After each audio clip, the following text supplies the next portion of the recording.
Before we get started on this, I do want to kind of give you my background as a runner. While I'm not an elite runner, I do run relatively fast. I have, at age 45, I ran 18:02 5K. At age 48, I ran a 3:12 marathon. While those are not elite times by any stretch of the imagination, they are quick, and they are. Um, um, I know there's a lot of people that would really love run those kind of times. So I'm an okay runner. So when I mention what I'm doing and what I'm doing, I wanted to give you guys some background on where I'm at.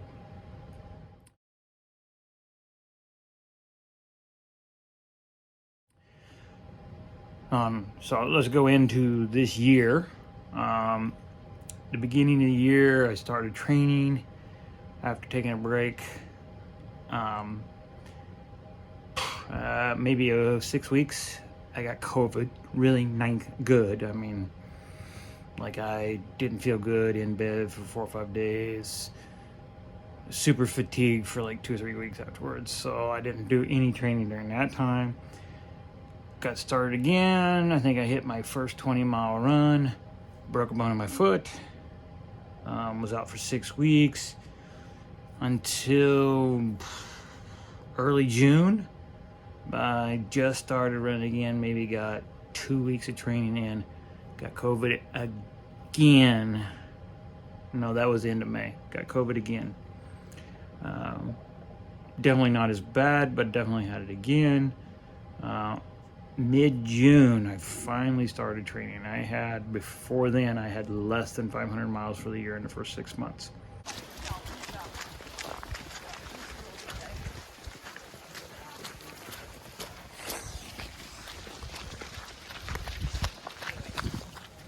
From June till Tunnel Hill on November 12th, I put in a little over, like, I think a little over 1,000 miles. That first run in June was 1 mile, and I had kind of thought about it. This premise of walking a lot and running a little, and how quickly I could do it. So my first run in June was 1 mile. I ran for 1 minute and walked for 9. And most of that first 2 months was just increasing the mileage a little bit here, quarter mile here, half mile there, till I was running basically 10 miles a day. And then I started adding long runs in, to where I finally got it all geared around, where I was running 3 miles on Monday, 10 Tuesday, Wednesday, Thursday, 3 to 5 on Friday, a long run on Saturday or Sunday, and depending on what was happening with the cross country team I coach, on Saturdays we have most of our meets. That my running those days might have consisted of 2 or 3 miles where I'm running around chasing the kids around. But so that's how that went, and I just slowly inched the running time up, and I inched the walking time down a little. So going into Tunnel Hill, what had been 1 minute and 9 had turned into 1:55 running and 8:35 walking. So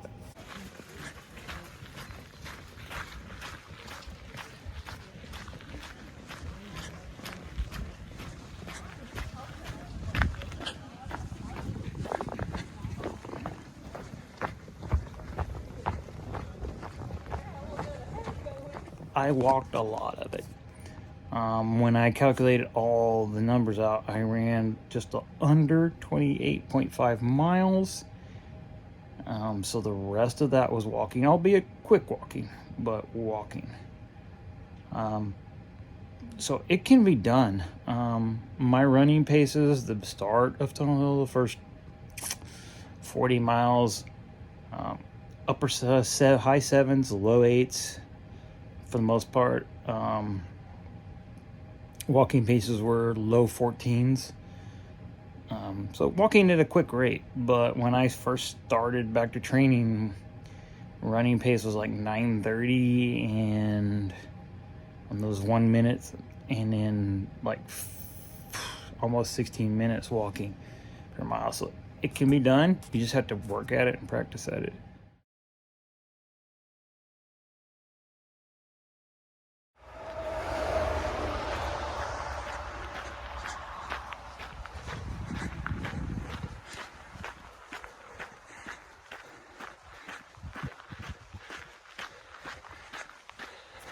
Tunnel Hill itself, this is my third time at that stupid race. First time, I guess I was sick, got sick that day during the race, actually. I only made it like 26 miles. The first 15, 16 miles were okay, but after that, I just felt like crap. Yeah, so I abandoned it at 26 miles. Last year I did it. Not trained as well as I should have been. Probably tried to go a little too quick. I was running half mile, walking half mile, and my running pace was just too fast. And so I paid for it. I got out there about 60 miles in. My IT band connection point at my knee was hurting so bad I couldn't run anymore. And then I started getting cold because I couldn't run anymore because I couldn't generate the heat. So, and I abandoned last year at 60 miles, got an official 50-mile finish in right at 10 hours. To give you an idea, this year I rolled through 50 in 10 hours and 35 minutes. So it was only 35-minute difference, yet I felt so much better. 22 and a half. It's pretty out here today. You can see it's cold though, especially since Thursday was 78 degrees.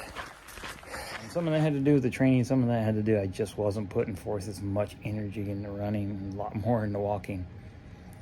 So last year we had a much nicer day. I think we started out around 35 last year and high got up into the like 47 range. I remember I was warm, really warm, and had only a few layers, like one layer on through the afternoon, and then started putting stuff back on as it started cooling off. This year, what wasn't the case. We had snow on the ground. At the start, the first 5-6 miles of the trail was a little tore up and muddy in places. Not super bad because it is crushed gravel limestone on an old trail bed, but there were places where it was a little bit slippery. And that did dry out as the day went on, but it definitely was. And it never really warmed up. I think we started at 33, 34 degrees, and it warmed up to 38. And I think it cooled back off to like 28 at night. There was a couple hours in the middle of the night where the clouds cleared, and we had moon and stars out, and it dropped to like 3 degrees in those 2 hours. It was a little bit cold. Woohoo, 30 miles in 6 hours and 11 minutes. Still feel pretty decent. It sure is pretty today. I mean, it is absolutely beautiful out here. Hasn't really warmed up. I think it's 33 or something like that. 30 this morning. The wind picked up, which makes it feel worse. But still rolling along.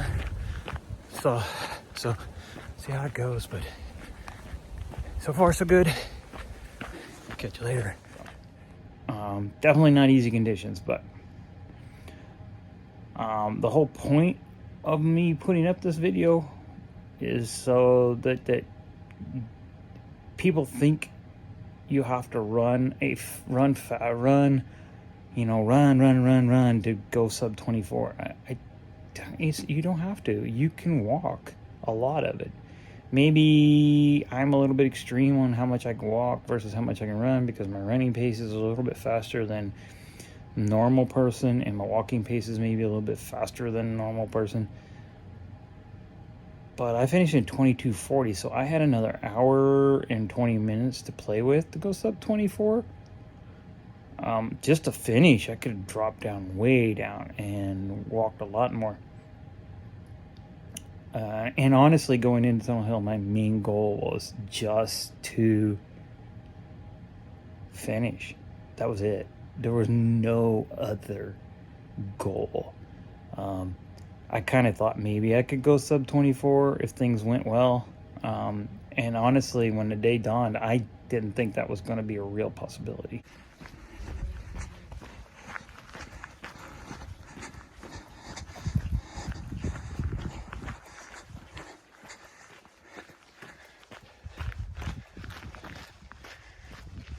That I was going to go sub 24. Just the snow, the trail wasn't as hard as I was hoping.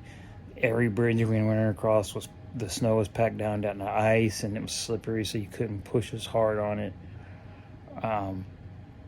The cold, it takes the energy out of you. So I honestly just kind of didn't think about it. I was just doing my thing. And when I got to 50 miles in 10:37, I was kind of surprised. I was only really expecting to get there in 11:30, with thinking that would get me in. If I could do 11:30 in the first 50, then I would turn around and probably do a 12:30 in the second and get myself right around the 24-hour mark. Pero calientito porque mi pelo me pica aquí atrás con el gorro. Y se me olvidó decir ahorita que acabo de comprarme las cosas que me comprara de eso.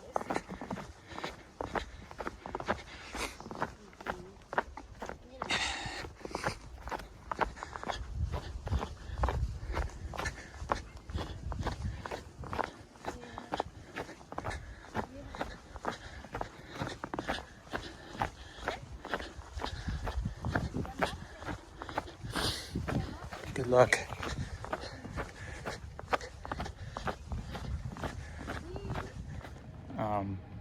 I was only really expecting to get there in 11:30, with thinking that would get me in. If I could do 11:30 in the first 50, then I would turn around and probably do a 12:30 in the second and get myself right around the 24-hour mark. So it went a little better than I expected.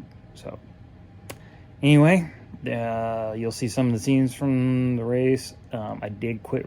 I recorded once it got dark, but then I quit recording just because there's really no point in recording when it's dark, because you can't see anything. Even though to my eyes versus the camera, there was enough moonlight above the clouds that was creating a little bit of light that was reflecting off the snow on the ground, so you could see a little bit without a light.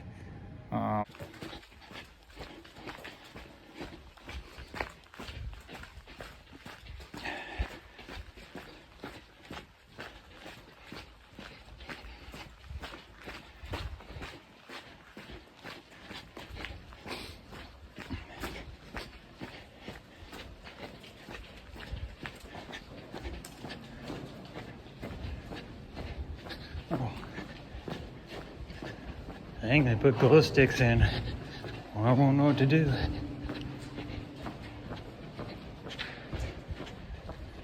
What's up? Alright, rolling along here. I'm at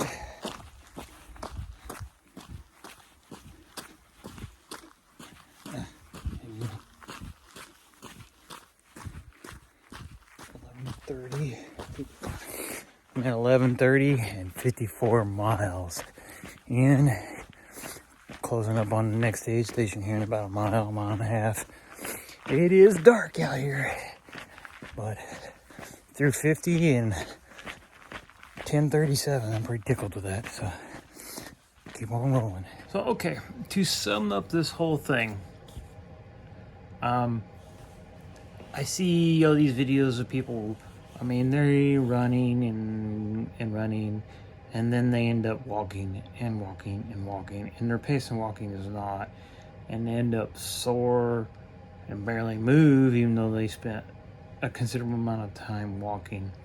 And having gone through it myself, if you're training to walk, those muscles you use for walking are different than running.